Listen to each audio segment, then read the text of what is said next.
Mənə həmişə maraqlı gələn şeylərdən biri o olub ki, görəsən insanlar terapiyasız fərqinə varsalar ki, ideal olmaq və rahat olmaq həmişə sevilən olmaq demək deyil.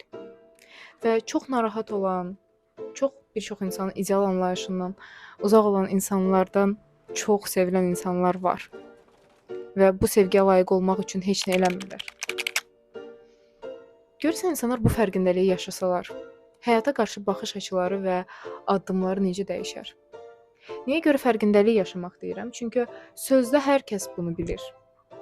Sözə gələndə hər kəs bilir ki, hə, bir insan onsuz da səni istəyirsə istəyir, yəni ideal oldun, olmadın və s. Amma hərəkətə gələndə elə olmur. İdeal olmaq deyəndə burada sizin qarşı tərəfə olan münasibətinizdən söhbət getmir. Ki, gedib nəsə zərər verib, sizi niyə sevmədiyini düşünməyinizdən söhbət getmir. Burada sizin özünüzə yönəlik olan bir dəyişimlərdən söhbət gedir. Yetərli dərəcədə gözəl deyiləm, yetərli dərəcədə ağıllı deyiləm, yetərli dərəcədə maraqlı deyiləm.